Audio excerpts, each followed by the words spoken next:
Good evening, everyone, and welcome. I'm Ellery Andrews. I'm our Deputy Director for History Fort Lauderdale, and I'm joining you from my apartment so I can watch this wonderful program we have tonight for our community conversation for Dia de los Muertos. And thank you all for joining us again. And here at History Fort Lauderdale, we love doing these types of community conversations. We are 3 museums and a research library as well, and right in the heart of old downtown Fort Lauderdale, right on the New River and the FEC Railroad, if you haven't come to visit us. And for this entire month, for October and until November 2nd, we have our Ofrendas exhibit up at the New River Inn. It's free, open to the public. It's your community members. They built altars to honor the people who are there missing and everyone who they loved. And tonight we have a wonderful guest speaking on the history of Dia de los Muertos. And I'm going to introduce Tara Chadwick to you. She is our curator of exhibitions, and she's going to take it away and introduce the rest of the night. So thank you all so very much for joining us. And Tara, if you wouldn't mind taking it away. Thank you, Ellery, so much, and thanks for joining us. Welcome to you from the Ofrendas exhibition here at History Fort Lauderdale. Ellery, thank you so much for that lovely introduction, and if you like, I will take you off screen now so that you can enjoy the evening. Feel free to type in any comments or questions that you might have in the chat. And without further ado, I would like to introduce Adriana Torres, along with Jim Hammond. Adriana, are you good? Are you ready? Let me bring up Jim Hammond. Jim is the executive producer of Day of the Dead. Say hi to everyone, and we're going to welcome Adriana Torres as well. Do you want to? Hello, Tara. How are you? Good. Thank you for having this wonderful presentation today with Adriana from the Mexican consulate in Miami. And thank you again for hosting this wonderful exhibit of community-created ofrendas. And there is Adriana. Hi, Adriana. Adriana's joining us from the street in Miami. Are you able to hear us?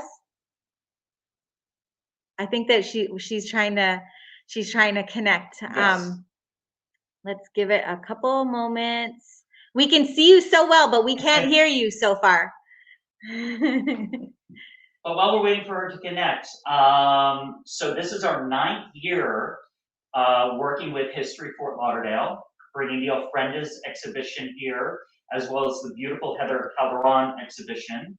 The exhibits are free, as mentioned before, and we connect with the traditions of Day of the Dead in very, very personal ways. So there are over 40 altars, traditional altars, in the room right now that we're seated in.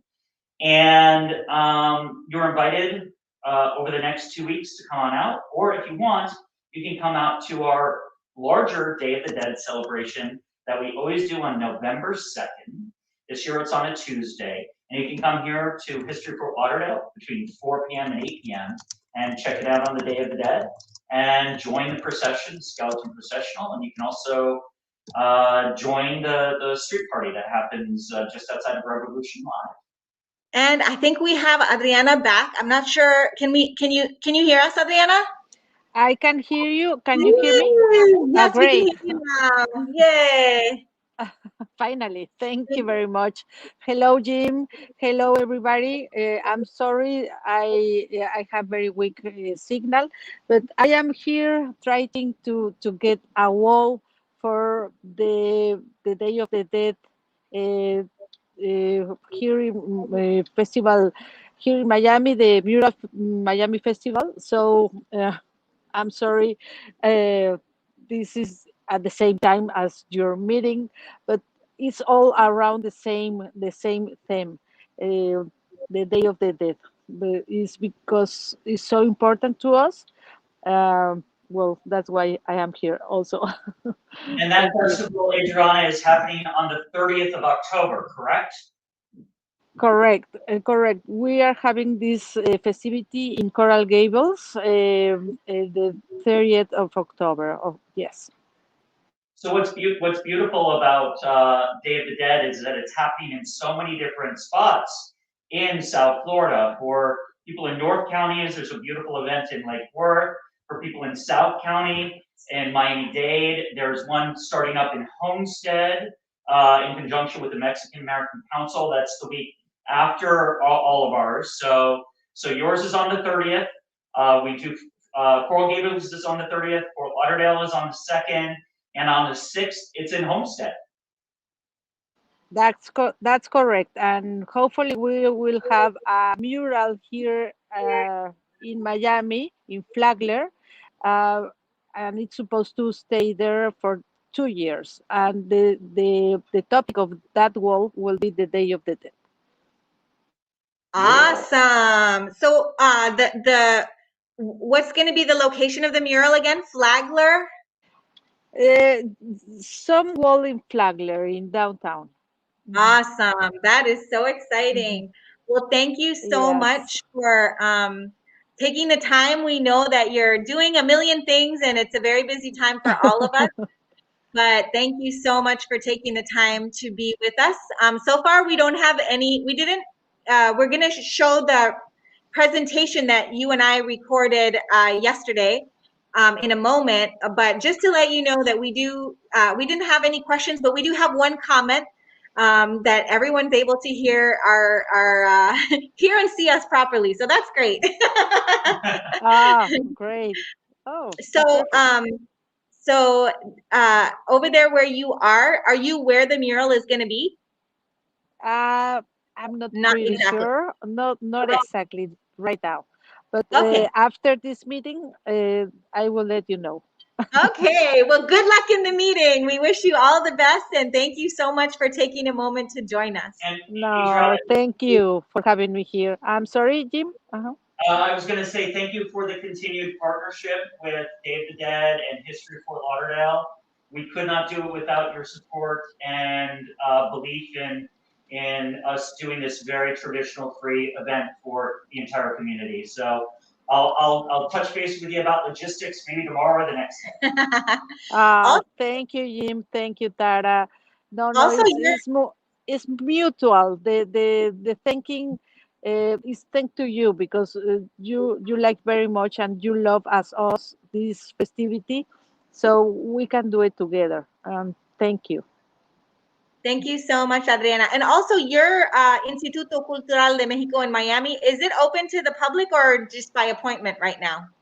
No, it's open.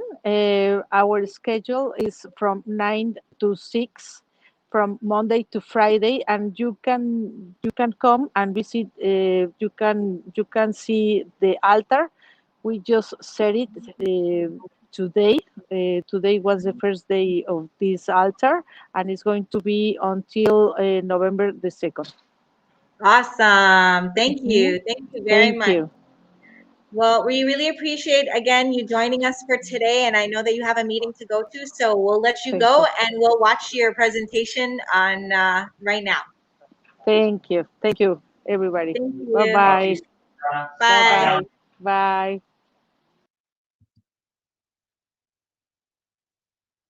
Okay, so now we are going to watch the presentation that we recorded with Adriana, with Ms. Torres Sanchez about Day of the Dead. And we will do that right now.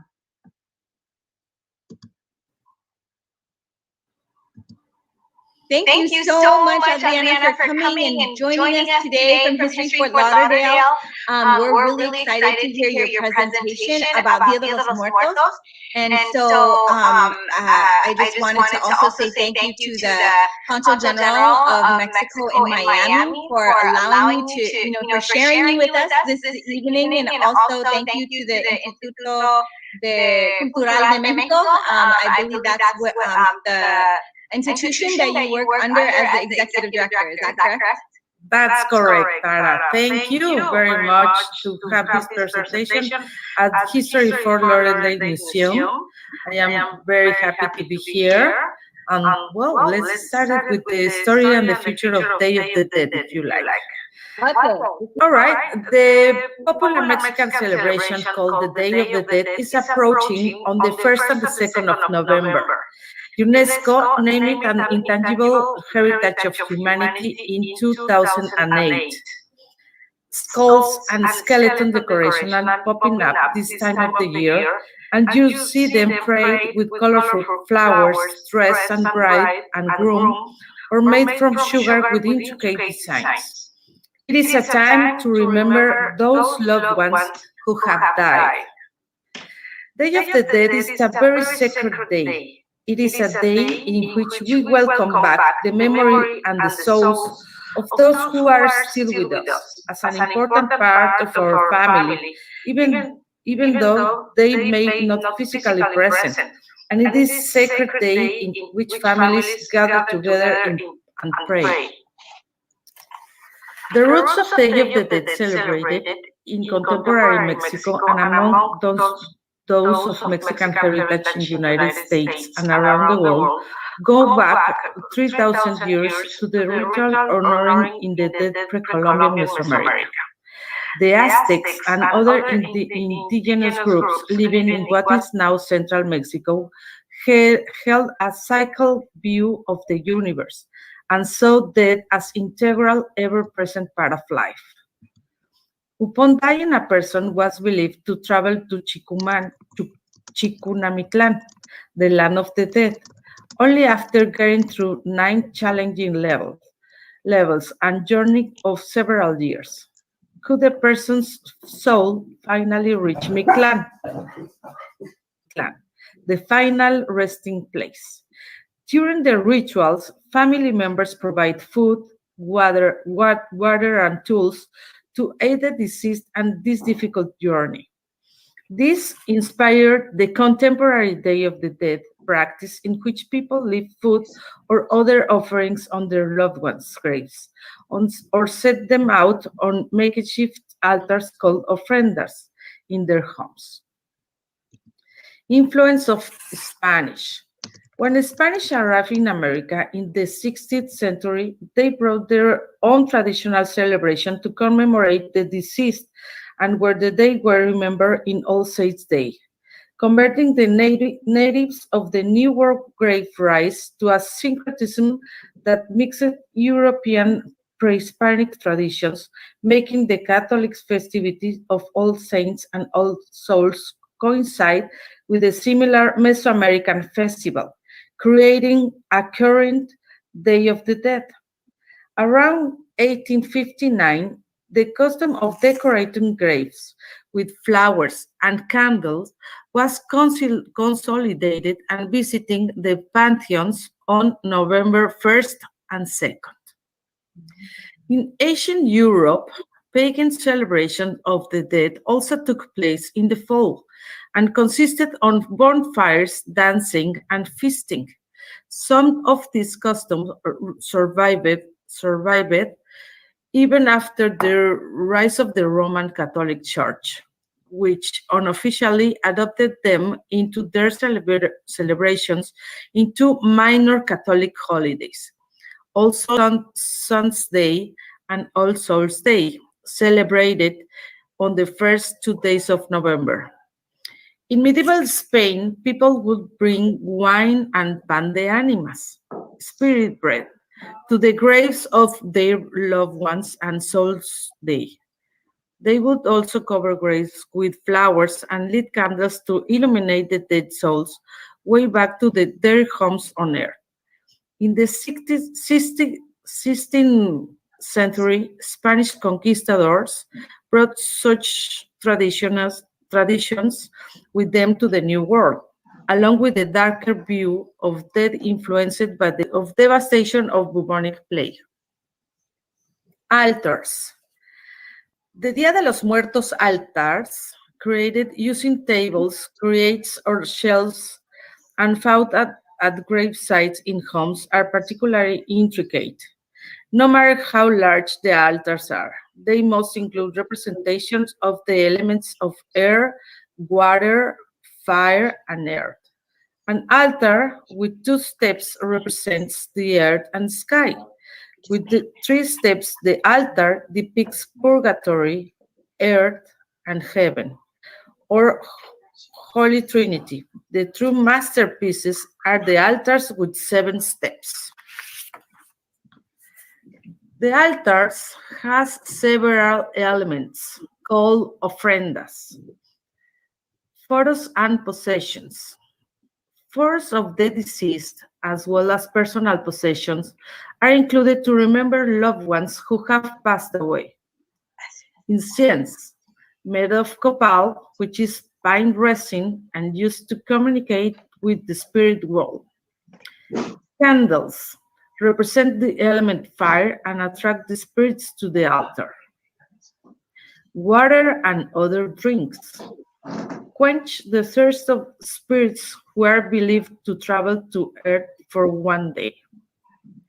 Marigold flowers. Orange color and penetrating aroma lure heavenly souls to Earth. Petals are sprinkled on the floor, leading to the altar to guide the souls to it. Calaveritas skulls. In the form of puppets, toys, candy made of sugar, or little figurines acting out scenes of daily lives. Working, marrying, singing, skull art is a reminder of life's brevity and the inevitability of death. Bread of death, a sweet treat for the spirits. Design on top is meant to look alike skull and crushed bones. Chuff paper, intricate crepe, paper cutouts represent the wind and fragility and are used as decorations for festive occasions throughout the year. Include images of skulls of Day of the Dead. The Catrina. Authorship in the cartoon is José Guadalupe Posada, one of the most internationally recognized Mexican artists. The original version of the Catrina is a metal engraving, and its original name is Calavera Garbancera.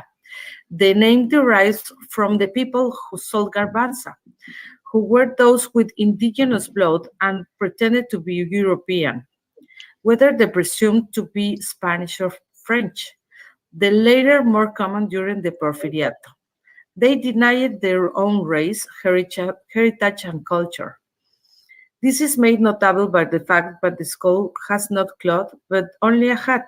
From Posada's point of view, it is a criticism made by many Mexicans in the town who are poor, but who still want to embody a European lifestyle that does not correspond to them. A female skeleton figurine wearing a white brim hat and dress, common for upper-class Mexican women in the late 1800s and early 1900s. This style mocks those who favor European culture over Mexican foods and customs. Popularized in graphic images by artist José Guadalupe Posada. Actual celebrations. Mixquic. Mixquic Cemetery is located in a small town named Magic Quarter, named for preserving the most iconic traditions of the Dead of the Day celebration in Mexico. The cemetery does not have artificial light, so the only light found is from that of the candles placed near around the altars. Janitzio, Michoacán. Janitzio was one of the locations in Mexico where they were inspired to develop the film Coco of Disney Pixar. Janitzio is located on an island just in the middle of the lake of the same name in Michoacán. To reach it and its cemetery, you must take a boat, and it is recommended to take it at night to create the atmosphere. Along the way, you can see the craft shops and restaurants that offer typical dishes of the region, such as uchepos and corundas. Aguascalientes. Decorated skulls come to life in a party full of tradition and folklore that go in conjunction with the way Mexican understand death. The festivities include performances, rituals, artistic expressions, cultural shows, narratives of legends, contests of costumes, altars of the dead, among others. Ciudad de Mexico. Inspired by 2015 James Bond movie Spectre, which featured a large Day of the Dead parade in Mexico City, held its first ever parade for the holiday in 2016. In celebrating of Day of the Dead, death is not referred as an absence, but a living presence. Death is a metaphor for life that materializes that at the offered altar. Those who today offer to their dead will in the future to be invited to the feast. In this sense, it is a celebration that carries great popular significance as it comprises various ideas from the physiological to material. Therefore, the annual meeting between indigenous people and their ancestors plays a considerable social role in affirming the role of the individual within society. It also contributes to strengthening the cultural and social status of Mexico's indigenous communities. Likely, the Day of the Dead is also considered a celebration of memory, a ritual that privileges remembrance over oblivion. Awesome. That's That's awesome. Thank you so much. Thank you. so Thank you very much, much. Adriana. Thank Okay, you. see you later. Bye-bye. Bye-bye. Bye-bye.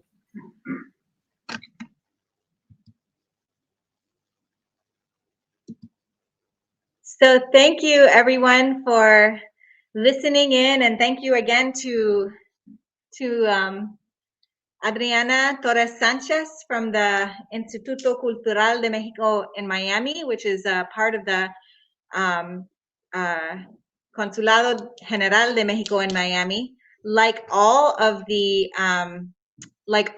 consulates, the Mexican consulates around the world, the Instituto Cultural that Ms. Torres Sanchez is the executive director of features Mexican culture, artists, and they all function basically as art museums attached to their consulates. There's also one in Belize where my mom is, and they have a bunch of exhibitions throughout the year, and also they're doing a lot there as well in order to bring the knowledge about the Day of the Dead back to Belize. And in that area, they call the indigenous words to describe Day of the Dead is Hanal Tishan, the feast for the souls. So I would like to find out if anyone has any questions, and also we have one in-person guest with us who I'd like to introduce. This is Dr. Ray, Dr. Ramona LaRoche. And I know that you came today, Dr. LaRoche, just because you probably have a few questions. Dr. LaRoche is one of our featured ofrenda artists this year, her first time sharing some of her culture and some of her ancestors with us. But let me just give you a little view of the exhibition here. And I'll just move my camera around a little bit so you can see get a little view. Hi, Jim.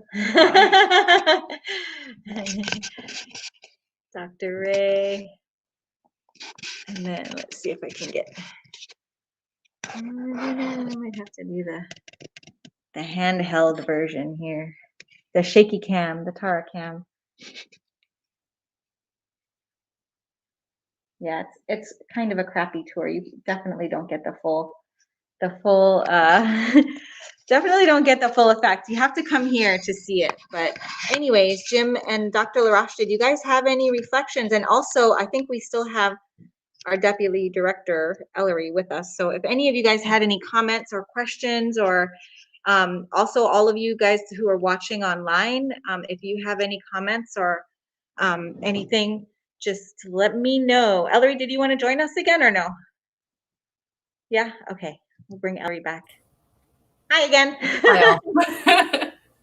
So far we don't have any audience questions or comments, although I do thank everyone for their letting me know that I needed to fix something during the beginning of the video. But yeah, I think Adriana's in her meeting now, Ms. Torres Sanchez, but if we had any discussions that we wanted to have, we can just do it. Sure, I'd like to say something. Thank you. First of all, thank you for this invitation. I've been talking to Tara for a couple of years now about this exhibit, so I finally, this year, got to work and got my piece in. One of the things Jim and I were talking about earlier this evening is just the universality of the Day of the Dead. I am not Mexican or Latino. I'm actually a sixth-generation Gullah Geechee woman. My roots are Charleston and Georgetown, South Carolina, which is near like Myrtle Beach and what we call the Low Country, South Carolina. And my piece specifically has to do with people from those areas. And I'm a genealogist as well. I'm at the African American Research Library here at Fort Lauderdale, and I'm the genealogy librarian. But I also have a love of cemeteries because of my work in genealogy. And most recently, actually a couple of years ago, we actually reinterred 31 African skeletal remains that were found in downtown Charleston. And these bodies were actually from the 1800s. And we actually studied them. We did DNA studies. They were in storage for almost from 2013 to 2018. And we had a major ceremony. We reinterred the bones. And then we also did DNA research and tests for people that were living currently as a Gullah Geechee person in Charleston. So it's a really exciting time. African American cemeteries around the world, not just in the country, but around the world. There's a whole rejuvenation, if you will, of people looking to see the stories of their ancestors. And we learned so much through our ancestors and our bones and so forth. And what I realize is that we don't necessarily have a Day of the Dead in South Carolina, but every time people come home for the holidays, particularly in the wintertime, because the snakes are not out, people go to the cemeteries and we clean up our cemeteries.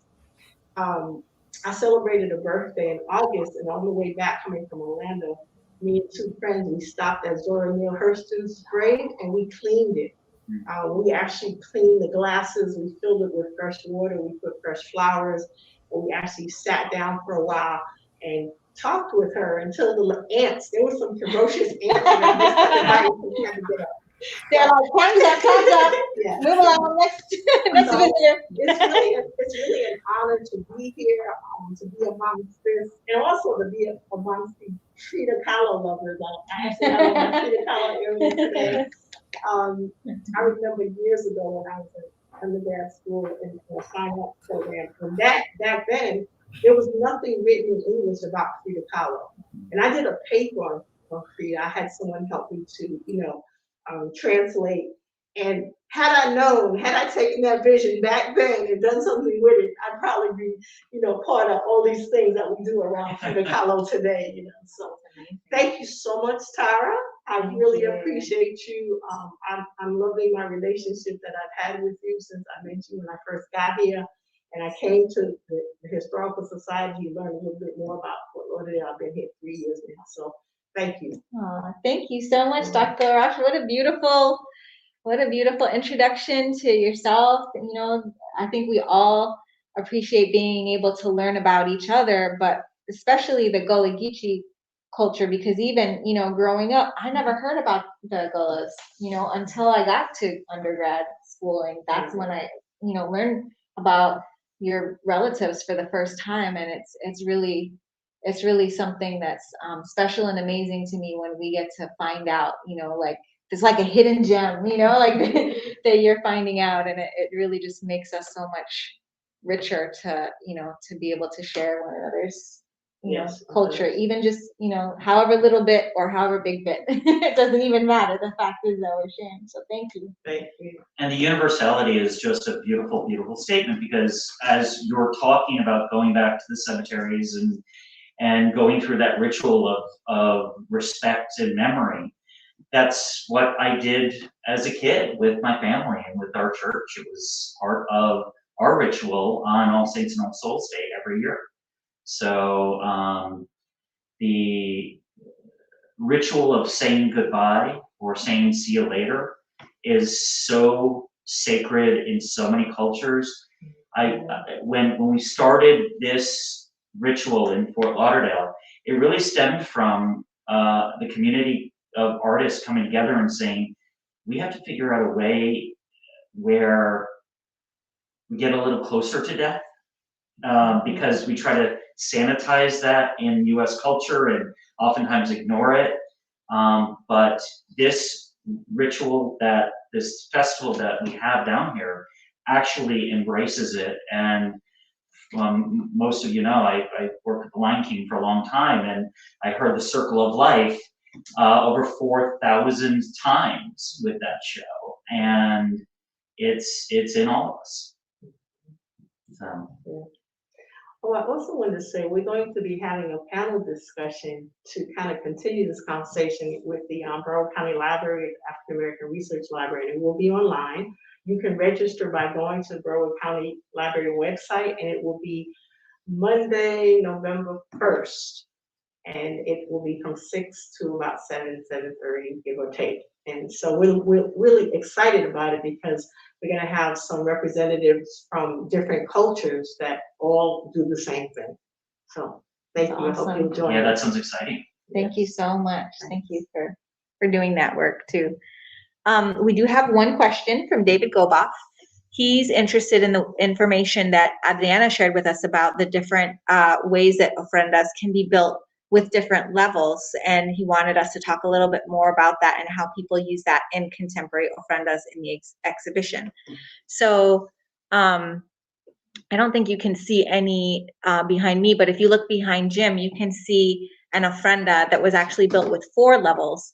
And so really, and really when we create like an entire standalone space, really it's called an altar. But everything that we do is an offering. Ofrenda just means offering. And so, like every single butterfly, every single flower, every single little piece of rope or twine or whatever that you prepare for your altar, it's each and every one of it is the ofrenda. Even the work that we do, and the phone calls and the spreadsheets and the flyers and this conversation, the organizing, all of it is part of our offering that we that we put forth in order to honor all of our ancestors collectively together. And so yeah, some of that information about the different it's the 3 and the 7 or whatever, that's new information to me too. I do know that when you look at the architecture in Mesoamerica, there are different ways to there's different formations in the archaeological structures, the architectural structures. And so they say that, for example, at Chichen Itza, it's a building of 7 steps of 7 steps. And I've never been to Chichen, so I haven't counted. But there's some of the pyramids, as we call them, that are made with 4 steps. There's some that are made with many steps, and sometimes there's big giant a platform upon a platform upon a platform, and then there's little then you'll have the actual staircase. So depending on the perspective of the person who's building the ofrenda, and of course depending on the necessity of the moment. Like last week I did a presentation at in a school auditorium, and there happened to be 4 steps there, and so I made the little ofrenda for the presentation on the on those I think I took 3, because it was like the bottom, the top, and then 3 in the middle. And so It's just, according to the necessity that you find yourself in, that you do your best in order to bring forth as much of the traditions and teachings that you can in the moment. In this exhibition, you'll see the one behind Jim that has 4, 1, 2, 3, 4. Actually, that one has 5, again, out of necessity. There's another one that you can't quite see. Maybe if I scoot this a little over. That one has what? 1, 2, 3. That one has 4. Yeah, so it just varies really depending on the artist, their teachings, and then what the necessity is. When we did the opening for the ofrendas, again, I did a little altar in the center, like I usually try to always when we're dancing. And this year it was flat on the ground. There were still 4 levels, but you would not be able to see them because they were all flat on the ground. And so again, that's another way that we continue to work with what our current reality is in time and space. But we're getting through it. Little by little. So with that, I don't know if we have any further questions from anyone out there. And if not, I'd like to invite Ellery to do a little unplanned closing remarks and reminders of our vendors and all of that kind of stuff. And remember, November 2nd, we'll do the opening here, and then also we'll do the processional starting at 6:30 from Rising Up. Yes, so like Sarah said, November 2nd is your last day to be able to see this in person until next year. But it is at History Fort Lauderdale, which is at 231 Southwest 2nd Avenue in Fort Lauderdale. It's right at where the river meets the railroad in downtown Fort Lauderdale. We are open every single day, 7 days a week from 10 a.m. to 4 p.m. So you can come anytime in between those hours to go see the wonderful exhibition. And we thank Jim and we thank Tara and we thank Adriana so much for joining us tonight, and as well as all of you who got to share your stories. And, if you want to participate next year, it's here next year. And contact Tara for that. And join us live and in person, because it's so much better to see people live and in person than it is across the screen. Yeah. So thank you both so very much. And everyone have a wonderful night. Yes, thank you. Thanks, everyone. Thank you.